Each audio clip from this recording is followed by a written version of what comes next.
Hello,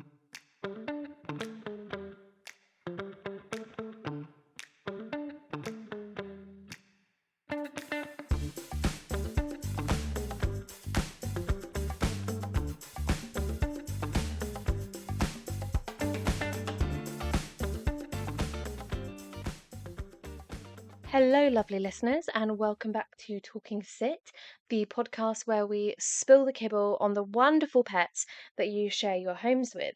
My name's Jade, I am your host, and actually, things have changed a little bit for me today. As I record this podcast, I have qualified today as a certificated clinical animal behaviourist. If you want to look that up, it's C for Charlie, A for Alpha, B for Bravo, yeah, CCAB .uk, and that is basically the top tier of animal behaviour in the UK. So I'm absolutely chuffed to bits. I'm actually enjoying a glass of champagne as we speak because it's been a very, very special day. This is not something, oh, bought a £10 qualification off the internet. No, this has taken me 10 years of study, practice, shadowing, being mentored, and finally here I am. So, yeah, please join me in celebrating because this is a very, very good thing. I also have a fantastic guest this evening, and I will tell you a little bit about her in a second. It's very apt what we're going to talk about. We're going to go back to pet food a little bit, but she has a slightly different, she's coming at this from a slightly different angle as a vet rather than behaviourist who we chatted to before. I'll be getting her thoughts on my dog food of choice, which is Omni. My dog Cheddar has Omni sensitive, and it's actually the first thing that has really regulated his skin and his tummy in the entire 2 and a bit years that we've had him. So I reached out to Omni and I have a discount code for you guys if you would like to try it. Now, this is purely a recommendation for myself because, as I say, it had such a wonderful impact on Cheddar as an itchy dog, as a sensitive tummy dog. So if you're struggling with that, I really recommend giving it a go. It's completely vegan. They're a B Corp company, so lots of, planet-friendly things to be happy about. So if you go to their website and use the code about your dog, all in capitals, you'll get 50% off your first order. See how you get on. So, with all of that said, my guest today is Cat Henstridge, aka Cat the Vet. Hopefully, you'll know who she is because I'm a big fan of her on social media and she is very, very opinionated about pet food, amongst other things. So, I'm really, really excited to pick her brains and find out what she has to say. And yeah, hopefully, it will be another fantastic interview for you guys to listen to. So, yes, please join me in welcoming Cat and enjoy this episode.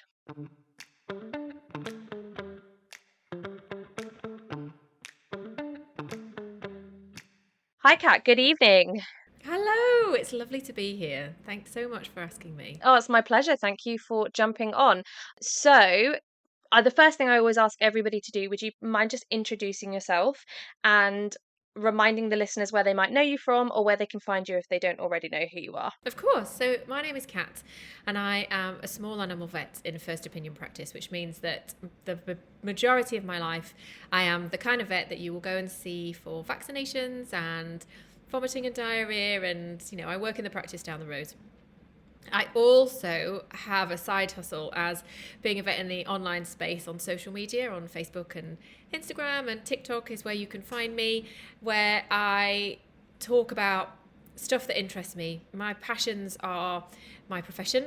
I love being the vet. I love the vet profession. I really enjoy being a positive voice for us in that online space. I like talking about nutrition, which is what we're going to chat about this evening. I love talking about, correcting misinformation, of which there's an enormous amount in the pet space, particularly in the nutrition world, unfortunately. And other things that interest me, animal welfare, health-related problems. So, so that's what I do. Amazing. And do you have any of your own pets? I do, yeah. I have 2 cats and a dog. The cats are, just cats, perfectly fine. But absolutely, their noses were put out of joint last year when we gained a Labrador. So they're still not over it, to be honest. And we also have a Labrador who's just over a year called Maple, who's wonderful. She is the best and easiest easiest dog. I think if you want a good dog, get a Labrador. Nice. I think I've seen her. You put her on your Instagram sometimes, don't you? She The does name feature rings a bell. sometimes. She features sometimes when I need her to. I use my animals to my advantage as and when required. They're very good As at, do I. having tablets given and nails clipped or whatever it is that I need to demonstrate today. That's very handy. Unfortunately, my dog is not quite as biddable. I have a bloodhound, so he will sort of be like, Oh, "Well, if you pay the tax, I will consider it, but if I'm not fancying it, then probably no." And that's pretty much his personality. But I love him for it. wow, you Um, don't see many so of just to them. kind of, do you know what, Kat? The amount of times someone will stop me in the street and say, "Wow, you don't see many of them." Honestly, 5 to 10 times a day. Right. And I'm sorry to when be a he was cliche. growing, that's okay. When he was growing, I actually had people shout out their car windows at me. He's going to be big Thanks for letting me know. every two Yeah. seconds. Yeah. And I was like, yeah, I think he will be. You're correct. But I don't know why I started talking about that. But anyway, so just to kind of put things into context for today, we've already had Alyssa on the podcast to talk about nutrition in terms of the impact on behavior. So we talked a bit about things like gut health and, what being underfed or overfed and blah, blah, blah, and all the things that can do to your animal's diet.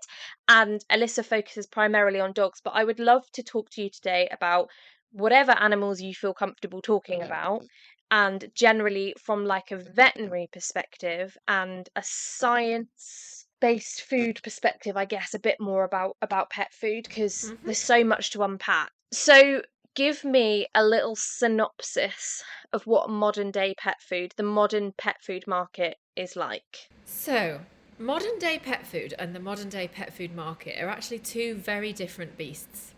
Because modern day pet food is amazing. We have got decades of research into what our pets' nutritional needs are, right from the macronutrients of carbs and protein and fat down to the micronutrients of iron and magnesium and vitamins and that kind of thing. So the knowledge that we have about the nutritional needs of our animals are phenomenal, and that knowledge is actually in the vast majority of pet foods that are available on the market, because when a pet food says that it is complete and balanced, that's legal wording that means that that pet food is genuinely, to the best of the company's knowledge and ability, complete and balanced on a micro and macronutrient level, and those levels are based on an enormous amount of research which is constantly ongoing and constantly updated. So we are able to nourish our animals better than we have ever been at any point in human evolution and history. And we're able to do that in an affordable, convenient way in an enormous array of formulations. Because any diet can be complete and balanced. The pet food market is completely different. So whereas pet food and nutrition is science and evidence based, and there's some incredible people doing some phenomenal things quietly in the background so you'd never know about it, which is why the marketing is allowed to take hold, because pet food marketing is very different. Pet food marketing would have you believe that your dog is really a wolf. Kibble has only been around for 50 years, so how can it possibly be the right thing to feed them? Your cat must eat, your cat is a carnivore and must only eat protein. Carbohydrate is not essential and therefore is useless. You're going to kill your animal if you feed it this, that, and the other. The marketing is dreadful, truly appalling, and something that really winds me up, because it is so wrong and is doing a disservice to the pet owners that these pet food companies and marketers are supposed to be looking after. So yes, two very different beasts. So I used to work for a pet retailer, which I will not name, but once I start telling you something, you might know who I'm talking about, but I'd get in trouble if I named them. And they claim to be like a nutrition specialist. Okay. So when I went there, we all had this mandatory training, and it was like, it needs to be 80. So this is, well, dog and cat food, but we did mostly like the education started with dog food. It needs to be 80% of the ingredients are pure protein, no animal meal. We don't want grains. We don't want, I can't remember what else it was, but it was like that. And it was like all of the supermarket brands, Royal Canin, Hills, all of that, like they're all crap, we don't feed any of that stuff.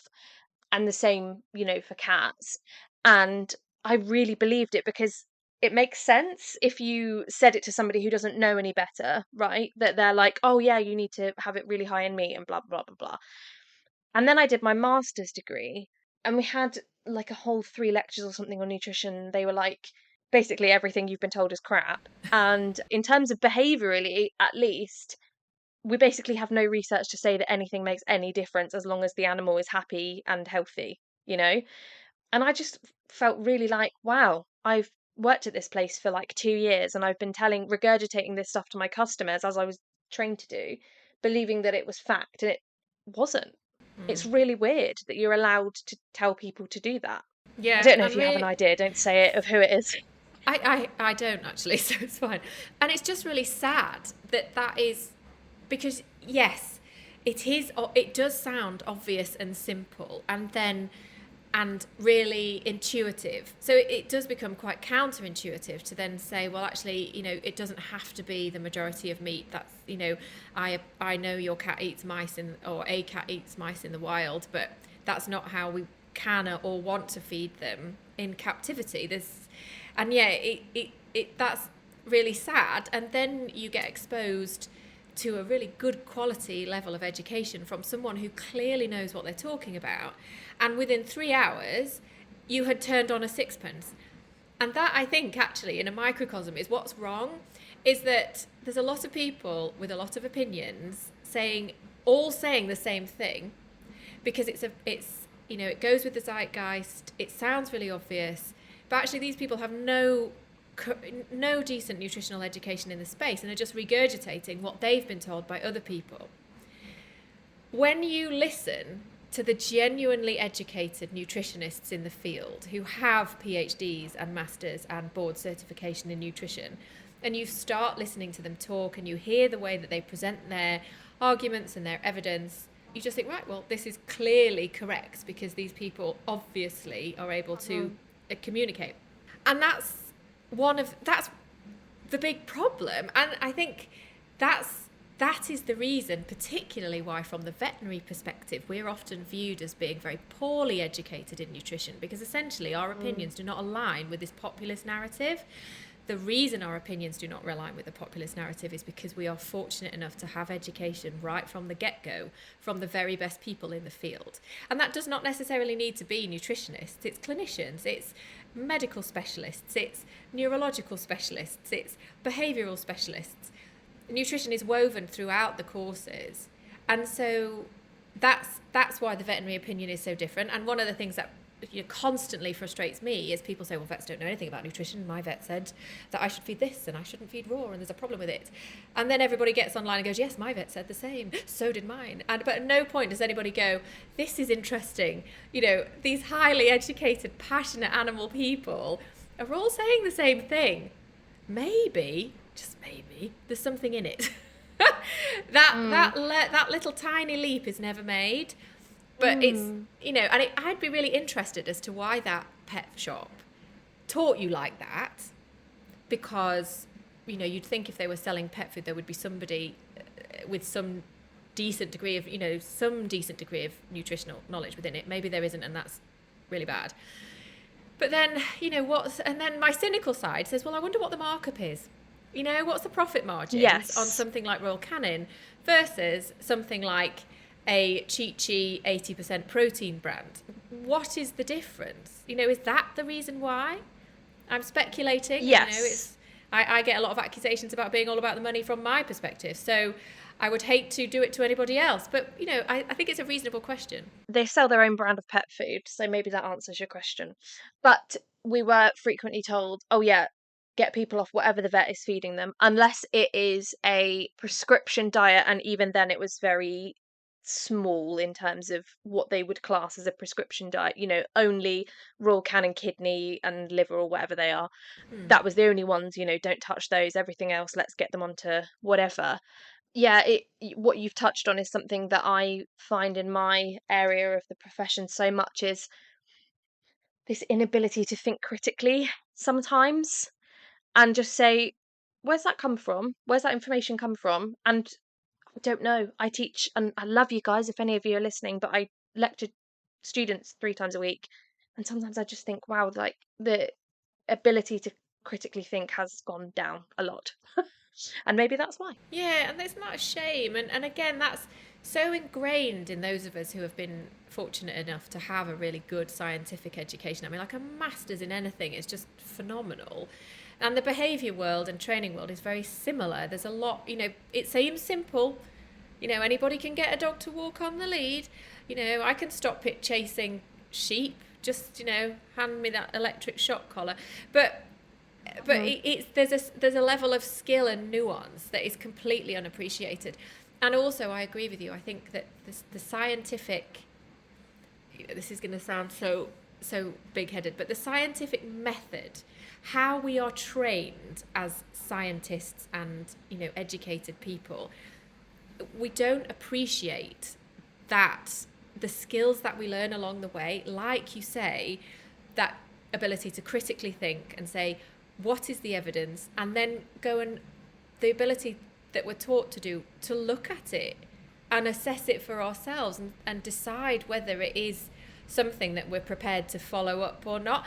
And also the ability to appreciate nuance and uncertainty, I think is, again, it's really underappreciated in our world. And so the really well-educated people will often sound like they don't know what they're talking about, I think, because they will say, the evidence tells us this, and in my experience it's that, and my findings are such, which actually I think to sort of like that's not fair, to someone who isn't, to a layperson who isn't used to moving in our world, that sounds like I don't really know what I'm doing. The evidence says this, but I don't really know. Whereas, you get a dog trainer or, someone claiming to be a nutritionist online who goes, this is how you do it. I know the answer. Yeah. This is bad. This is good. Go and do it. The messaging is so much more convincing to anybody who, just takes these things at face value, which the vast majority of people would do. I would 100% do. And in other areas, like, I don't know, skin cream, where I'm desperate to find one that cures all my wrinkles, I'm almost prepared to listen to anybody if they tell me it's going to work. So it's really, really understandable, and it's a huge problem for people like us to try to fix. Yeah, absolutely. You've touched on something in behaviour. They'll say, "Why does my dog do this?" And I'll go, "I'll be honest with you, I don't know, because I don't have." I say to them, "I'm not a mind reader, so I don't actually know the answer to that question." Whereas, like you say, someone who potentially is a bit more of a marketeer would say, "Ha, I've got a cure for you. It's X, Y, and Z." But my scientific brain has taught me to say, "Well, if you don't know for definite, why don't you just kind of experiment with a few things before you make a claim?" Yeah, it's a funny one. So I'm going to tie the next two questions in because I actually think they're kind of related. If somebody came to you and they said, "Hey, Cat, I've got a dog or I've got a cat," what are the basic feeding guidelines and what are the sort of myths that you would say to them? Just don't worry about that. Just do X, Y, and Z. Yes. Well, there's loads of them. I mean, I suppose the top one is my dog is a wolf. No, it isn't. My cat is a carnivore. That is true, but that doesn't mean that they only need to eat meat or shouldn't eat carbohydrates. Those are the big ones.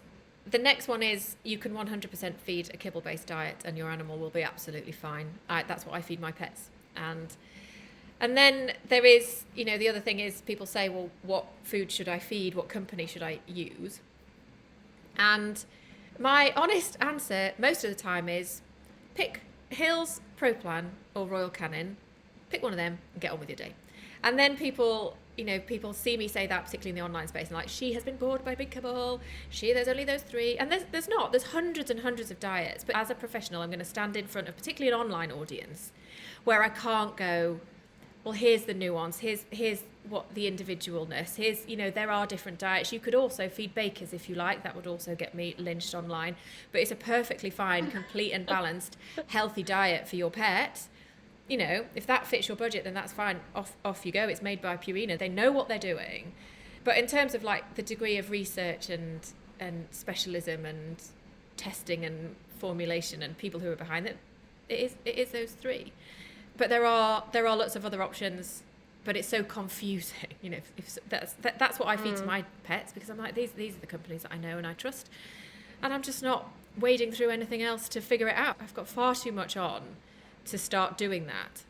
Yeah, those are the big myths, and that's what my advice is somebody says. Now, if they sat down and said, well, I'm feeding this diet that I picked up in this pet shop, and I could be like, right, well, I've got 10 minutes. Let's do the things that I would do to assess the quality of that diet, and we'll see.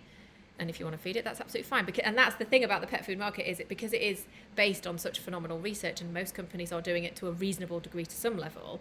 It doesn't really matter what you feed. Your pet is hugely unlikely to become nutritionally deficient. The biggest nutritional deficiency is obesity. Don't feed it too much, and that's 3/4 of the battle. Hmm. Is there a risk with either dogs or cats or any other animal that if you get the wrong kind of food, that there's more of a propensity for obesity, or is that genuinely just sheer volume? Well, I think this debate rages, doesn't it? And it rages in human nutrition as well. But I think at the bottom line is a calorie is a calorie. It doesn't really matter where it comes from. If you keep your calorie content to a reasonable level, you will be fine.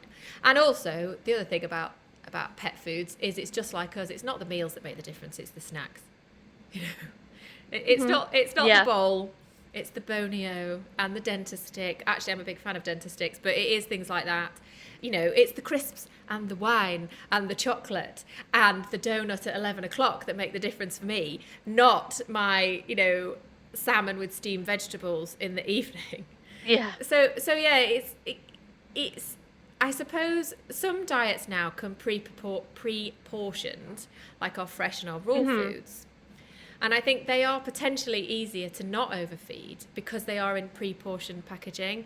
So you do see this online that, raw fed pets aren't overweight or fresh fed pets aren't overweight. That's not true. I see plenty of fat raw fed pets. However, if there is something in that, it's because it's pre-portioned and it's quite expensive. So you can easily overfeed kibble. Mm. How much is in a scoop? Nobody knows.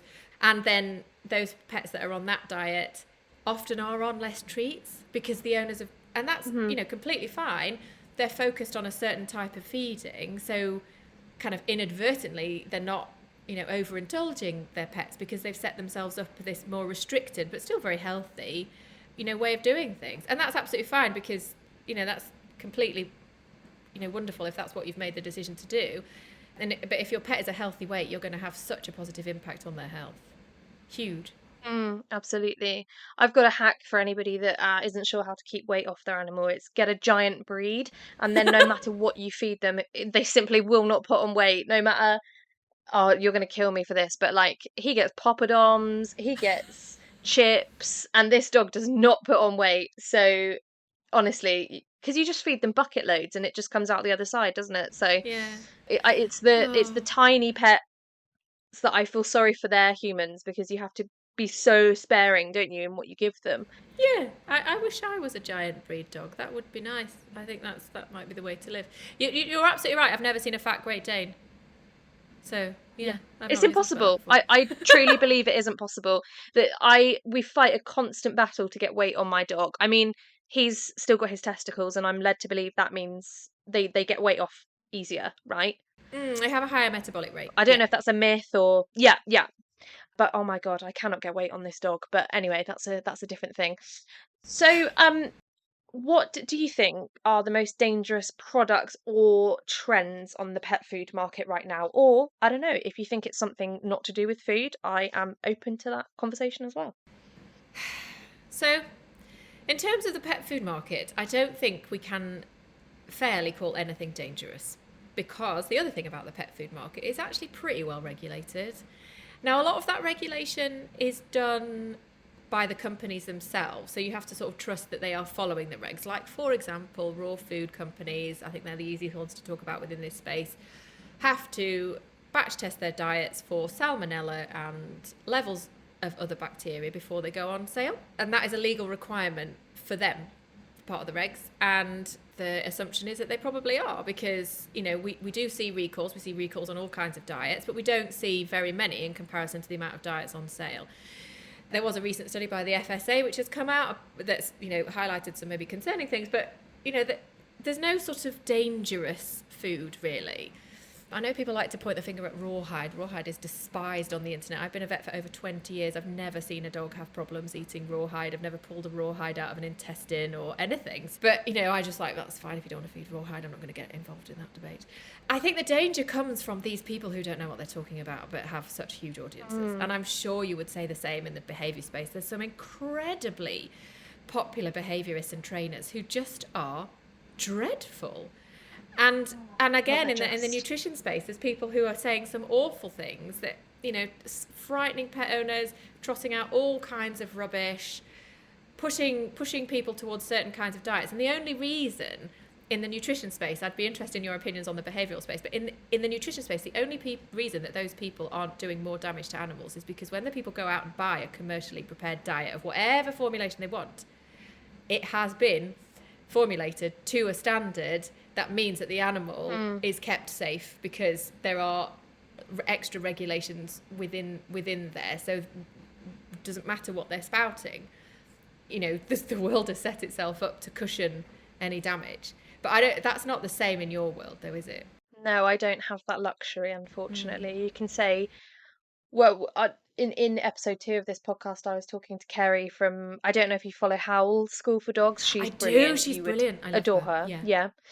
Yeah. So she was here for episode 2, and we were talking about, there's a trainer near me that tells people to spit in the dog's food before you feed them, because then they will know that you are the dominant member of the family and all of this bollocks. So we're working on it. We're getting there, but it's slow progress. It's scary to do. Well, I mean, I was going to come on to vaccinations at the end of this because I sort of watch that conversation taking place and I just wanted your opinions on it. But I guess that possibly is an example of bollocks being put on the internet. I don't know. Is there much research that says that vaccinations are as dangerous as some people claim they are? We wouldn't be giving them if they were, surely? Oh, for goodness sake, no. There's no evidence that vaccines cause harm, significant harm. Every medicine, if you want to give a medicine that has an effect, so has some sort of effect on your animal, it protects them against disease, it takes away their pain, it protects them against parasites. If a medicine has an effect, it will have a side effect. The balance is, how big is the effect versus how big is the side effect? Effects are very positive and huge, and side effects are very rare and often very individually based.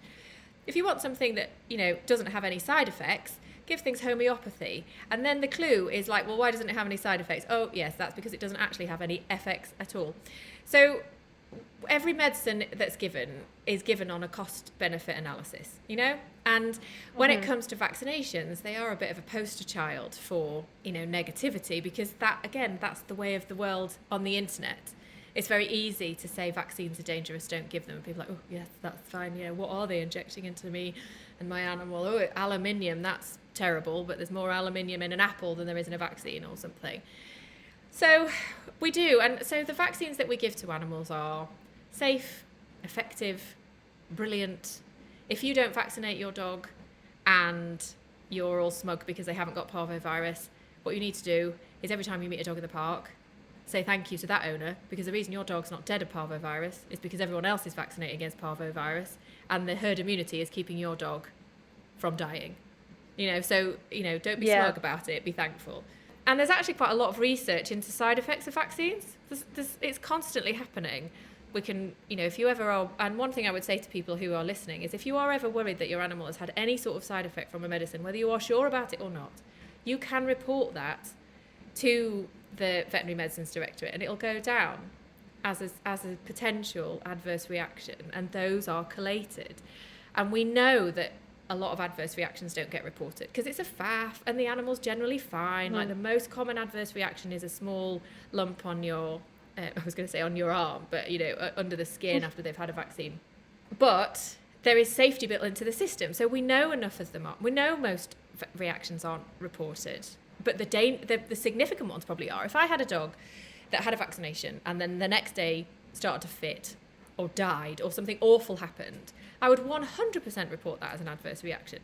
That kind of side effect after a vaccine is vanishingly rare. 1 in tens and tens of thousands. So it's probably a coincidence. But significant problems are reported. Minor ones are not. And so what that means is we're probably over-reporting significant problems and under-reporting minor ones, but the system is built, and this article is on the VMD website if anyone wants to read it. I'll try and send you the link, it's in there somewhere. So all of this stuff exists, but nobody talks about it because it's hard to find and buried in research and paperwork. It is built into the system that if we know side effects are underreported, so there is an assumption that there is more than we think there are, but there is safety built into the system. So if suddenly they start to get 2 reports, 3 reports of a dog developing itchiness or vomiting and diarrhea or something awful happening, dying, it's a sensitive switch. The alarm will be raised well before hundreds of dogs keel over. You probably only need a few, and they'll be like, hang on a minute, there's a pattern emerging here. We know there's underreporting, let's do something about it. And in terms of vaccinations, again, the figures are on the VMD website. It's tiny. 1 in 10,000 is, one in, I don't know, I don't have them off the top of my head, but they're really, really small, even for the dreaded L4, which actually isn't much worse than than L2, but, nobody has actually paid attention to it. It's something like for L4, I'll shut up in a minute, there's something like for L4 and L2, That's it's right. like, I think, please don't quote me on this, but this is roughly right. It's something like, for every leptospirosis vaccination that contains 2 strains of lepto, something like there's 4 serious adverse reactions per 10,000 dogs, and that can be, fitting or something like that. And for L4, there's 8 per every 10,000 dogs, which is twice as much. So it's twice as dangerous. But but the proportion is still minuscule, and the amount of dogs that haven't died from leptospirosis, which isn't something you can easily treat with antibiotics, that's the other internet rumour. I mean, you do treat it with antibiotics, but you also treat it with several days of intensive care in hospital, and we lose a lot of them. So the ones that are treated with antibiotics and survive, they did get antibiotics. The ones that died, no one ever talks about them. But that's where the rumours start, and that sounds terrifying, twice as dangerous, right? That's going to go around the internet before somebody actually looks at the figures and figures it out. So, yeah, the risks are massively overblown, but it doesn't matter how many times you tell people that, until you're blue in the face. They won't, if they've decided they're not going to believe you, they don't believe you. And that's fine. If you come to me and you say, I don't vaccinate my dog because I don't believe in vaccines or I'm scared of side effects, I'll be like, I can talk to you about the pros and cons if you wish, that's fine. But if you've made your decision, I'm not going to fight you on it. It's not my pet. It's not my decision. My job is to make sure you're making an informed choice and then let you carry on. I'm not going to stand here and not let you out of the building until you've had a vaccine. That's not how it works. That must be really hard, though, to have a patient in front of you that obviously you have a duty of care to, and know that you can't get somebody over that line. But I guess if it happens multiple times, you sort of make peace with it.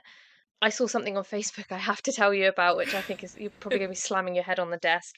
I don't know if you use Facebook, but unfortunately, you comment on one post about a dog at some point saying, "Oh, just try this behaviour thing," and now my entire feed is like, it's just it's just so unbearable. It's awful.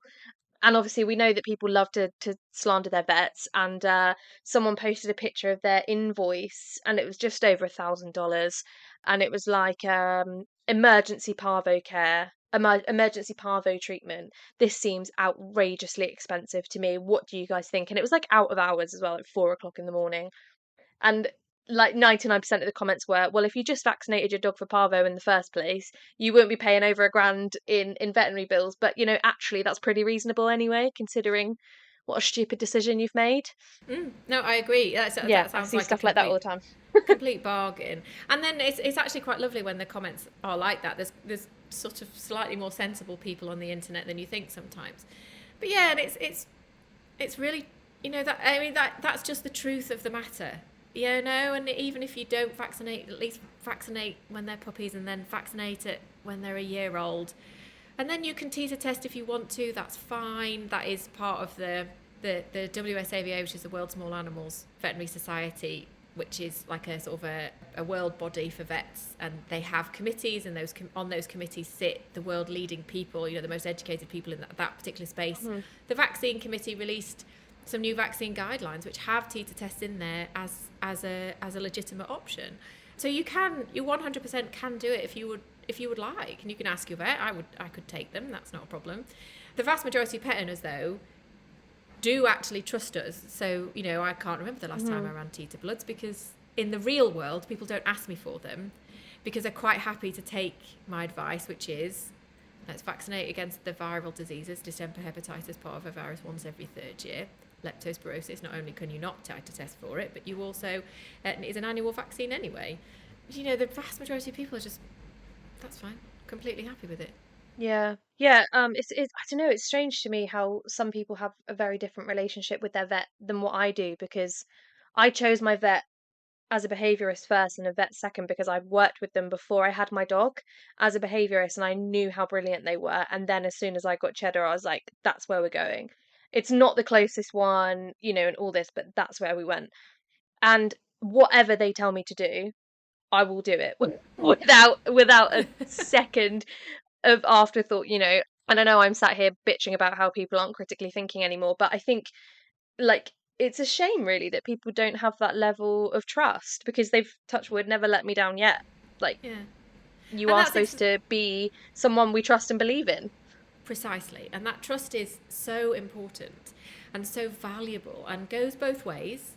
The vet has to trust you and you have to trust them. And if that relationship breaks down for whatever reason, it might not be no fault of anybody's. I saw a client today who, wonderful people, they'd had a lump taken off their dog, the wound broke down, that broke down their relationship with that practice. But wound breakdowns happen to the best of us. Mm-hmm. But if you have lost that trust, that's fine. Go and find another practice and build that relationship. Mm-hmm. And that's what I love. It's one of the most important things to me as a vet, is that teamwork and communication between me and the client. And I need to be humble enough to say, I don't know this animal as well as you do. Tell me what you think is happening, Mm-hmm. and then together we'll work out if that is what's happening, and if so, and you're generally right, and then we'll figure out how to make it better or solve the problem or whatever it is. The teamwork is at the heart of that, and is so important. So I'm really delighted you've got a vet that you trust, because it's just vital. Yeah, absolutely. Big shout out to Cedar Vets in Alresford if you're listening, which you probably aren't, but one day I'll get you listening. So I mean, I asked you in the questions that I wrote earlier, but I think you've kind of covered it. Like, I asked what your thoughts on raw feeding, but you sound pretty kind of ambivalent, like it's a valid way to feed, but well, one has to be ambivalent about raw feeding as much as one can these days, because if one expresses an opinion that is even a teeny tiny bit expressing some caution, you then spend a week mopping up the comments on the internet. Like last week, I posted about the FSA investigation, and I'm still replying to comments now. Raw feeding particularly is something that people are often incredibly passionate and vocal about. And it's damaging, because you have to be able to discuss the pros and cons of things. You just have to. And so I don't tackle it probably as often as I could or should online, because it's just exhausting. But we do discuss it in practice with our clients and just make sure that they are aware of those pros and cons and the safety around it. What food are you feeding? How have you picked it? All of this. And and then if they're comfortable with that and we're comfortable, that's fine. You crack on. The complete and balanced nature of diets can be achieved in any way, and raw is one of those. But if you were to ask my opinion, I would never raw feed my own pets, ever. There's no advantage over a decent, complete and balanced kibble or wet food. There's no raw foods that meet the WSAVA requirements. We know they carry, inevitably they carry bacteria. They're raw meat, and that's not a risk I'm prepared to take for my pets or my family. However, if you choose to raw feed, this is a free country. I'm not telling you not to. Every post I do about raw feed, I generally go, if you want to do this, that's fine. But that bit, gets glossed over because there is such passion in that community. Yeah, I put a video on TikTok the other day. I don't know if you heard about the woke dog trainer thing that went round last week. I did. The Mutty Professor did a marvellous post about it. But I'm sure yours was great. Lots of people. I'll go find it. No, it's fine. Loads of people did replied back to it, and I just made a video.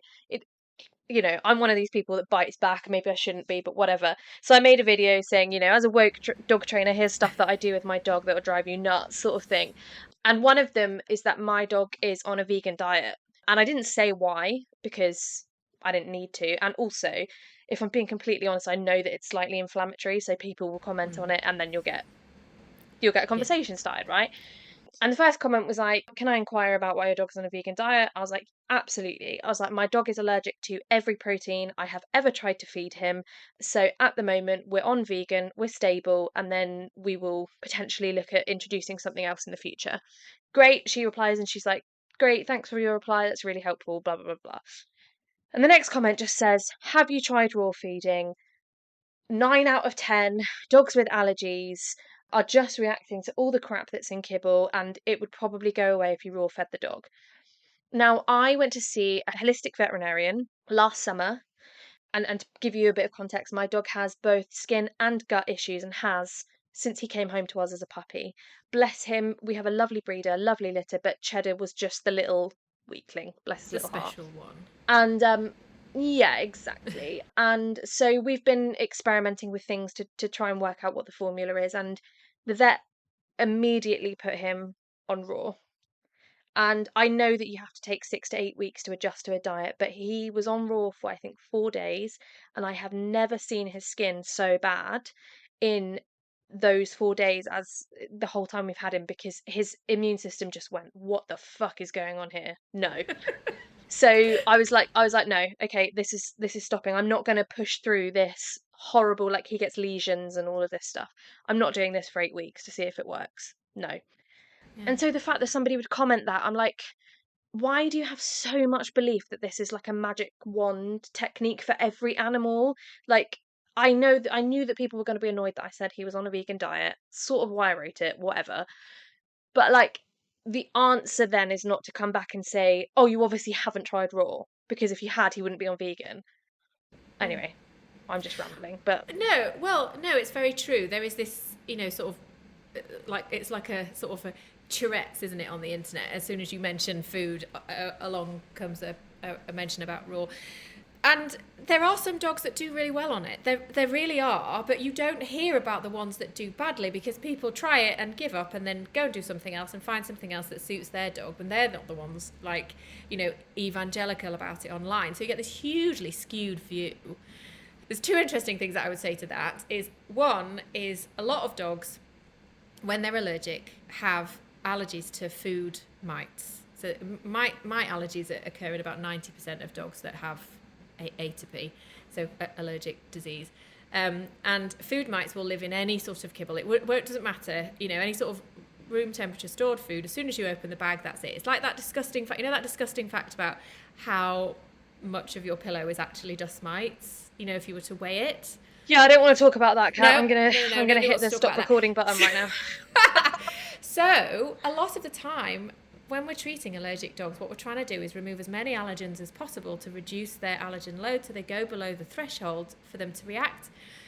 And so one of the things that raw takes off the table is food mites, because food mites can't live in the freezer. And I'm like, well, that's great. I'm glad raw is working for you. But actually, do you know what? If you opened Chappie and fed them that, they, if they're one of these dogs, they'll do just the same. But of course, you don't, once you've found something that works, you stop trying. So that's fine. And the second thing is isn't it amazing that we've got a vegan diet for dogs that is complete and balanced, that provides all the nutrients that he needs, the macro and the micro, and someone has made the effort to formulate and create it. And yes, it's an entirely human, ethical concept to be vegan. And yes, people want to make their pets vegan and your dog isn't supposed to be a vegan. And there's an ethical conversation to have around that. However, it's feeding a need, but in a way that is responsible. So allowing people to feed their dogs, a lot of people make that choice for veganism for ethical reasons, in a way that is safe for the animal. And because people have seen a market, created the diet, I don't know which one you're feeding, but there's one very well-known vegan food that's actually been formulated by a board certified nutritionist, which is the top of the tree and exactly what you want for formulation. What food is that? Am I like, that's Omni? Yes, that's what I feed. Yeah, so there was a board certified vet involved in the creation of that diet. So again, I wouldn't choose to feed my dog a vegan diet. I would, feed her something else.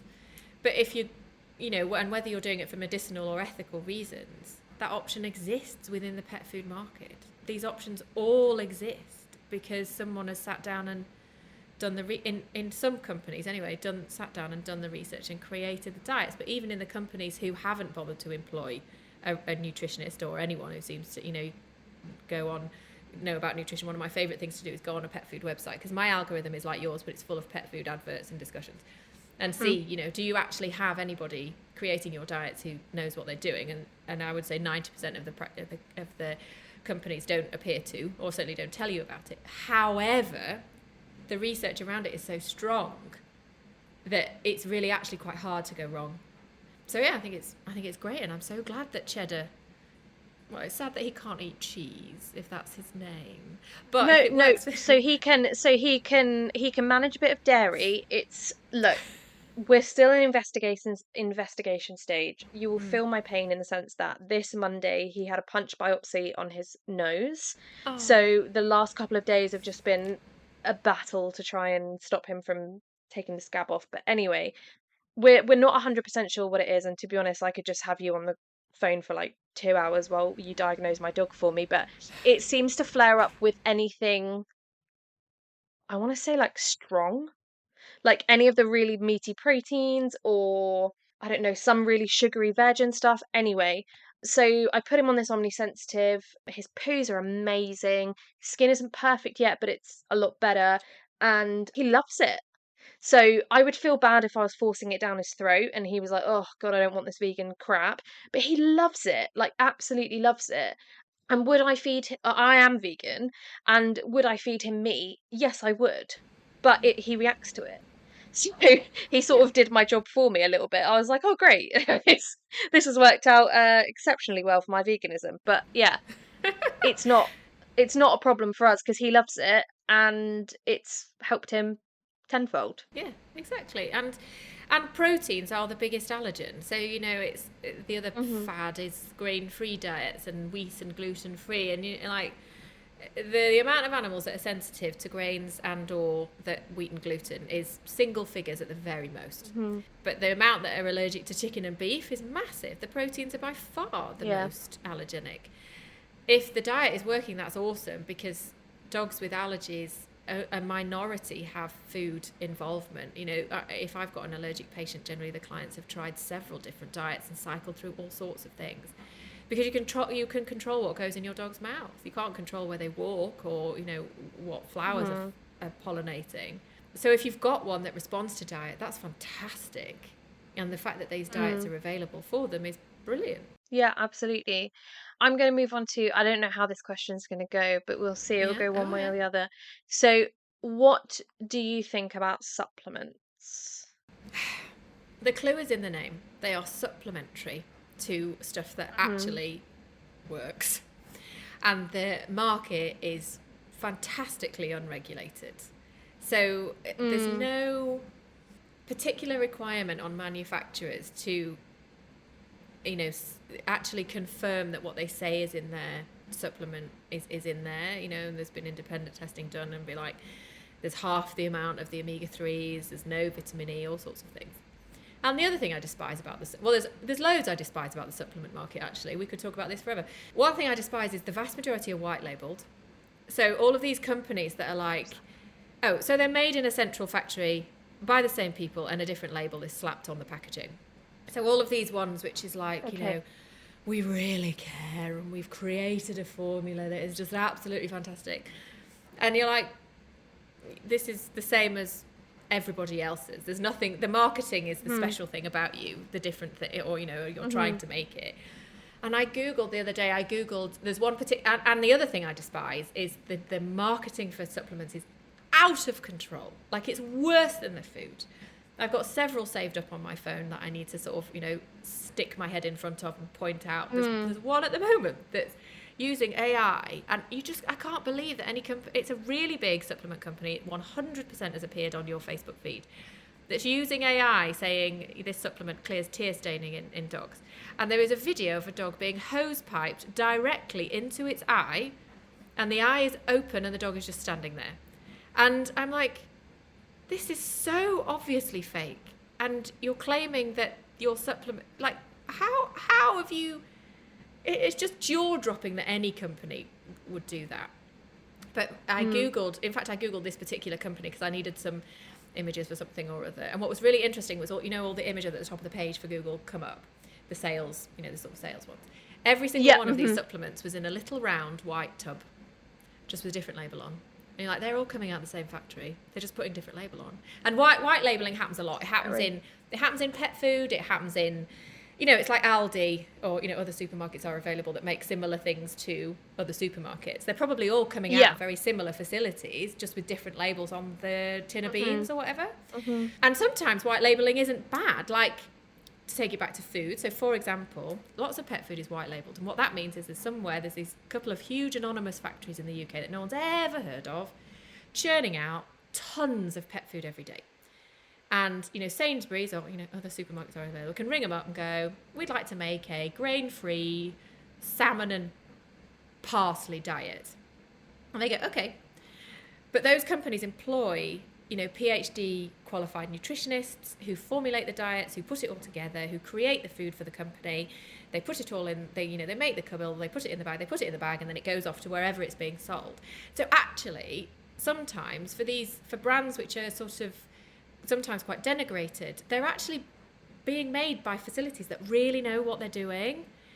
I just don't know enough about the supplement market to know if white labelling is adequate. It might be, but it annoys me because of the marketing that comes off the back of it. You're not special. You've just rung up a company. In fact, and again, I'll stop rambling in a minute. There's the other thing that comes up on my Facebook feed sometimes is an advert for, like, why don't you create your own supplement? It's really easy. Here's how to do it, and here's how to create an Amazon for sales page. Yeah. Facebook feeds me some strange things. And that's exactly what that is. You ring up this factory, get them to put some labels on it, slap it on Amazon with a good story. You can make your fortune. So that's, so in terms of how I, as a professional, approach supplements, which I think is probably the question you asked me about half an hour ago, is I do recommend supplements.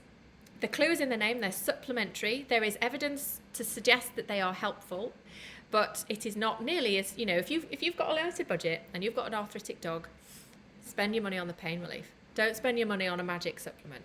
But if it is affordable and achievable for you, yes, let's get them on a supplement as well.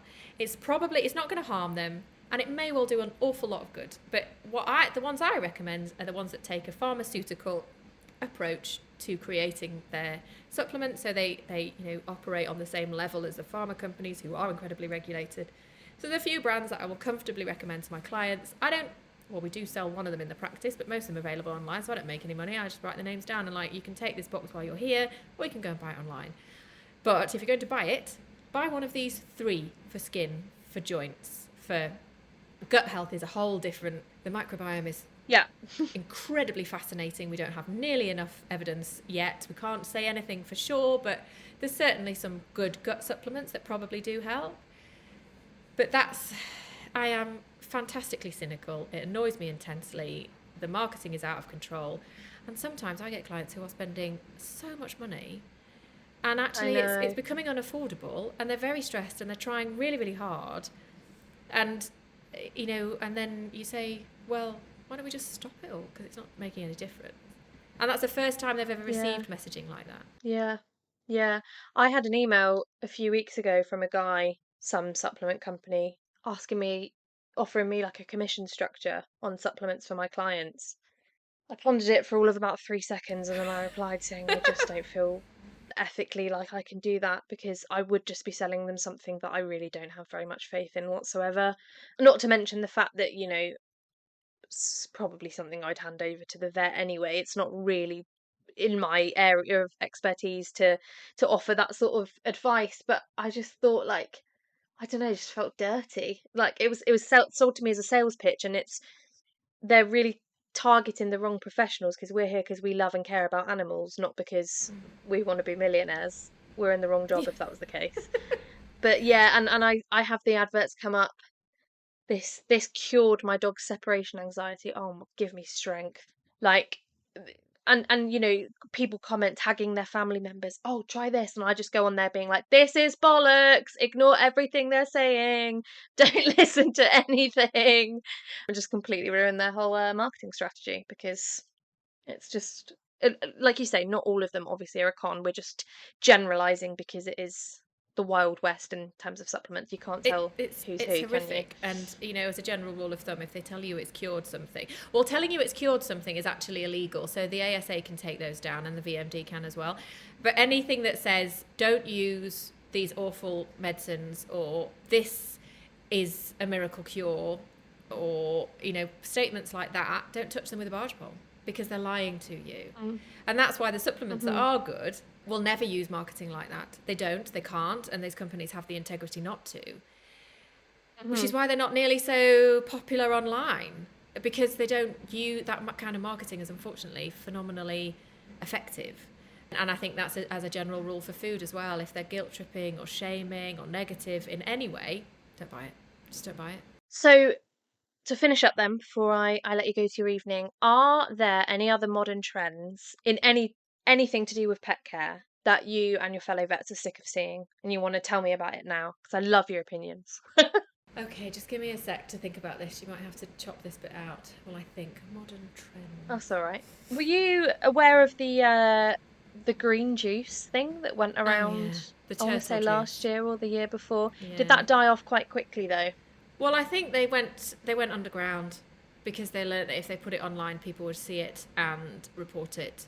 And I know the VMD are desperate to they never tell you the outcomes of their investigations, which is annoying because they're a government agency, but I know they're desperate to get on top of it. But I think they really struggle because it's all underground XL bully breeders and, you know, drug dealers who are quite good at avoiding authority.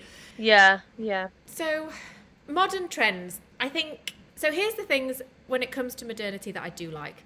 I like doodles, which I know is a controversial opinion, but I don't understand why people don't like them. I think the vast majority are actually quite sweet, happy little dogs that make pretty good family pets. And yes, some are anxious and some are allergic, but the majority of them are absolutely fine. Treating your pet like a baby is too far. Treating your pet like a family member is great. I know we like to sort of side-eye at that kind of thing, and I think as long the vast majority of people understand the difference between their dog and their child. It does make me roll my eyes slightly that they say this dog is my child, and I'm like, oh, okay. I mean, I am a mother. The dog isn't anywhere close to how I, you know, genuinely feel about the children, but I do love the dog. But there is a difference. But if that's how you wish to play it, that's absolutely fine. We refer in this house to myself and my partner as Cheddar's biological parents. So maybe you and I are going to have differing opinions. We don't want kids, so he's the biological son, He's the baby. and you'll never convince me otherwise. Sorry. I birthed him. I think you'll find. And I did. I don't remember doing it, but I definitely did. Yeah. Yeah, and that's fine as long as it doesn't tip over into treating it like a baby, you know, like you're not going to be able to get him in a handbag, but, you know, let's not try. But I think I'm going to have to say raw food, and I think that's, you know, I hate to say it because I just the spite that comes your way. Because you're going to get a brick through your window. Probably, but you know, there is no. If you wish to feed your animal raw food, you go right ahead. There is absolutely no reason to do so, though. You know, and this is not this is not a controversial or unusual opinion. That there just isn't. And yes, it does. You know, I think vet professionals do roll their eyes at people a little nicely because, you know, we love our clients and we work with them and all of that. We do roll our eyes gently at it because it just, you know, it causes a lot of problems and doesn't solve as many as people think, as you have found out yourself. But, you know, our job, like I said before, is it's teamwork and collaboration and communication. And if that's what you want to do, then that's absolutely fine. Let's work with you to achieve it in a sensible and safe way. Brilliant. Great. So we're almost done. I will get you to give me a key takeaway from today. You might tell me that is your raw feeding one, but if people remember one thing from this episode, what would you like them to remember? I would love people to remember that your veterinary staff at your practice do know about nutrition. They do. And if you have any questions about food, they are your first port of call. Pick up the phone, pop in, send them a text. We have a texting system for our clients, and ask the question, and you will receive a well educated and sensible answer. So, just the vet profession does know about nutrition. Just the internet would have you believe that we don't. And I think, just to add to that, in my own experience and having vet friends and working with vets, they do have your best interests at heart. People will have you think that vets are millionaires living in massive high-rise mansions with swimming pools and Rolls Royces, but that's really not the case.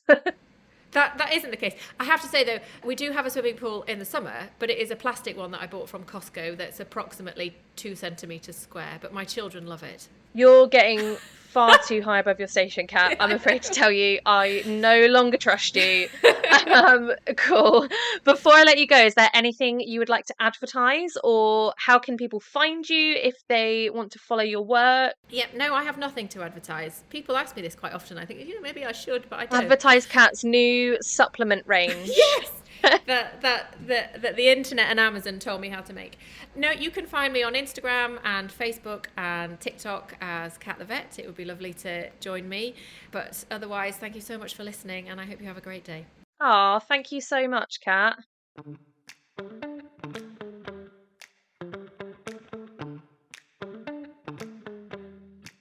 That was the fantastic Cat Henstridge, aka Cat the Vet on socials. I really hope you enjoyed that interview. I really did as well. I just think she's fab. I love her opinions. I love how smart and direct she is. And I hope that you found that conversation as kind of engaging and exciting as I did. As you can tell, the champagne might have gotten me a little bit squiffy. On camera, am definitely very flushed. So I am going to end the podcast here. Please join me next week for another episode of Talking Sit. Don't forget to rate and review and share with friends and family, and I will catch you soon.